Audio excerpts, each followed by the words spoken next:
This is the car in question. And let's begin by giving you some of the headlines. There's no hybrid drive like there was in the P1.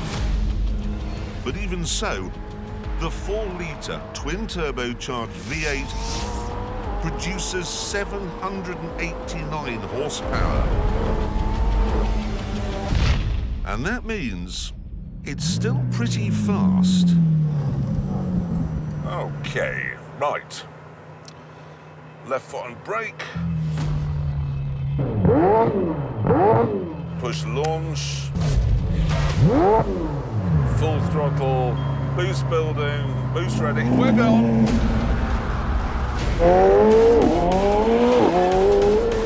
to 60 in 2.7 seconds.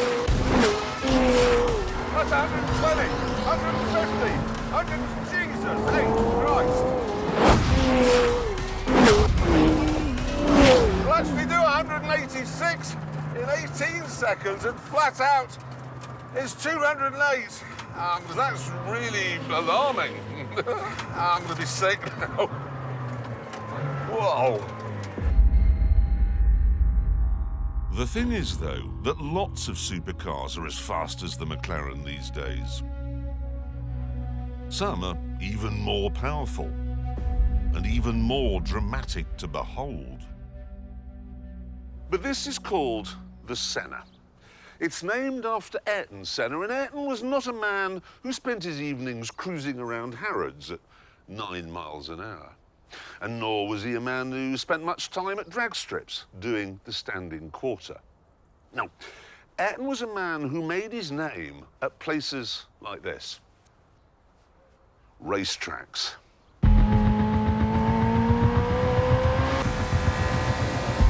This is what the Senna was built to do.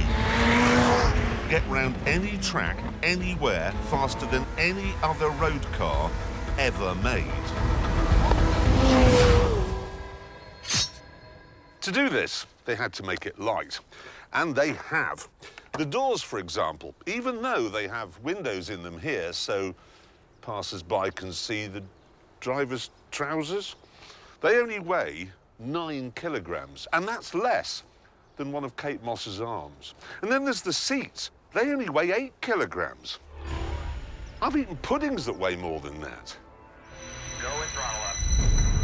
Having got the weight out, the Senna's nearly 1/4 of a ton lighter than the P1. They had to think about grip. They started with a new type of Pirelli tyre that clings on like a panicky child on a fairground ride. And then there's this moving rear wing, which is somehow road legal. It actually hangs from these pylons rather than sits on top of them, because that improves downforce. I asked James May to explain why, but I'm afraid after 3 hours, I went into a deep sleep.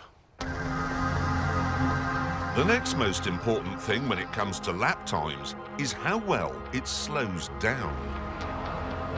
I was once in a 24-hour race at Silverstone driving a terrible old diesel BMW, and yet I could keep up with a supercharged Jaguar XKR because I had better brakes.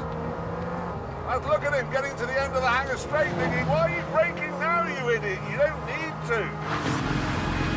And that is this car's party piece. To show you how well this car stops, I've organised a little test. Right, I'm currently driving alongside a Jaguar F-Type at 100 miles an hour, and when we get to that cone down there, we're both going to brake. Ready?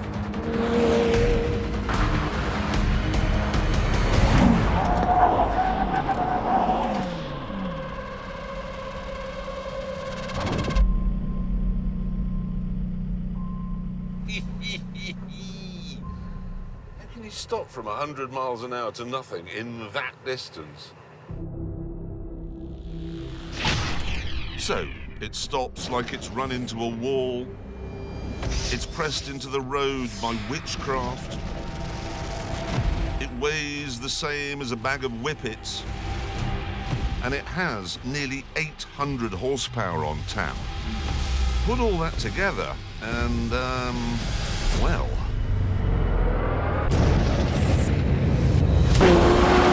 Oh my giddy up!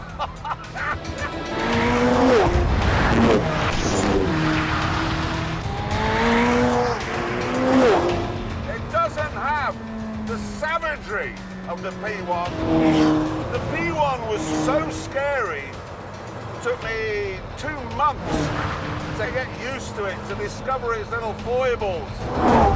This though, even though I'm now in hunkered down, tightened up, vicious race mode, with the traction control wound right back, I'm not frightened at all. I'm starting to push the envelope after 20 minutes.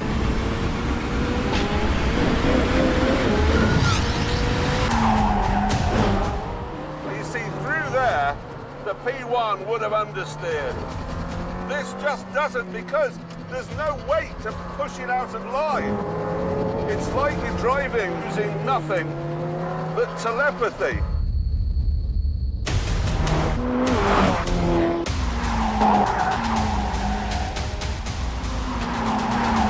I'm loving it.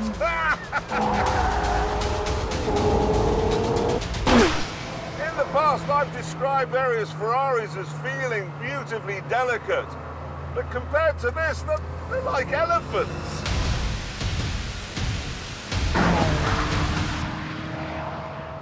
Criticisms? Not many. I mean, the usual McLaren stuff, when you try to change it from comfort to track to sport to race, it's all far too complicated. And I know they saved 15 kilograms not fitting air conditioning, but on a hot day like today, it's quite sweaty. But who cares?